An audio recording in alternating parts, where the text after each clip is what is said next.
Please subscribe, like and share this content. It means a lot to us. Thank you in advance. Cornell Law School. U.C.C. Article 7. Documents of Title. Part 2. Warehouse Receipts. Special Provisions. Paragraph 7201. Person that may issue a warehouse receipt. Storage under bond. A warehouse receipt may be issued by any warehouse. B. If goods, including distilled spirits and agricultural commodities, are stored under a statute requiring a bond against withdrawal or a license for the issuance of receipts in the nature of warehouse receipts, a receipt issued for the goods is deemed to be a warehouse receipt even if issued by a person that is the owner of the goods and is not a warehouse. Paragraph 7202. Form of warehouse receipt. A warehouse receipt need not be in any particular form. B. Unless a warehouse receipt provides for each of the following, the warehouse is liable for damages caused to a person injured by its omission. 1. The location of the warehouse facility where the goods are stored. 2. The date of issue of the receipt. 3. The unique identification code of the receipt. 4. A statement whether the goods received will be delivered to the bearer, to a named person, or to a named person or its order. 5. The rate of storage and handling charges, but if goods are stored under a field warehousing arrangement, a statement of that fact is sufficient on a non-negotiable receipt. 6. A description of the goods or the packages containing them. 7. The signature of the warehouse or its agent. 8. If the receipt is issued for goods that the warehouse owns, either solely, jointly, or in common with others, the fact of that ownership. And 9. A statement of the amount of advances made and of liabilities incurred for which the warehouse claims a lien or security interest,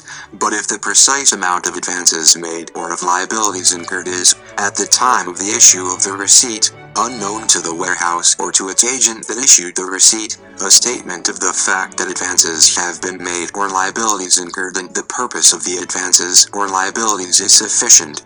C. A warehouse may insert in its receipt any terms that are not contrary to the Uniform Commercial Code and do not impair its obligation of delivery under Section 7-403 or its duty of care under Section 7-204. Any contrary provisions are ineffective. Paragraph 7-203. Liability for non-receipt or misdescription. A party to or purchaser for value in good faith of a document of title, other than a bill of lading, that relies upon the description of the goods in the document may recover from the issuer damages caused by the non-receipt or misdescription of the goods, except to the extent that 1. The document conspicuously indicates that the issuer does not know whether all or part of the goods in fact were received or conform to the description, such as a case in which the description is in terms of marks or labels or kind, quantity, or condition, or the receipt or description is qualified by contents, condition, and quality unknown, said to contain, or words of similar import, if the indication is true, or 2. The party or purchaser otherwise has notice of the non-receipt or misdescription. Paragraph 7-204. Duty of care. Contractual limitation of warehouse's liability. A warehouse is liable for damages for loss of or injury to the goods caused by its failure to exercise care with regard to the goods that a reasonably careful person would exercise under similar circumstances. However, unless otherwise agreed, the warehouse is not liable for damages that could not have been avoided by the exercise of that care. B. Damages may be limited by a term in the warehouse receipt or storage agreement limiting the amount of liability in case of loss or damage beyond which the warehouse is not liable. Such a limitation is not effective with respect to the warehouse's liability for conversion to its own use. The warehouse's liability, on request of the bailer in a record at the time of signing such storage agreement or within a reasonable time after receipt of the warehouse receipt, may be increased on part or all of the goods covered by the storage agreement or the warehouse receipt.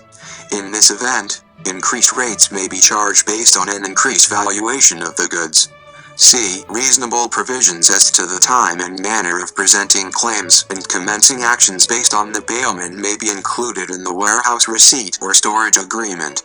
D. This section does not impair or repeal, insert reference to any statute that imposes a higher responsibility upon the warehouse or invalidates contractual limitations that would be permissible under this article.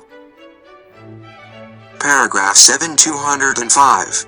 Title under warehouse receipt defeated in certain cases. A buyer in ordinary course of business of fungible goods and delivered by a warehouse that is also in the business of buying and selling such goods takes the goods free of any claim under a warehouse receipt, even if the receipt is negotiable and has been duly negotiated.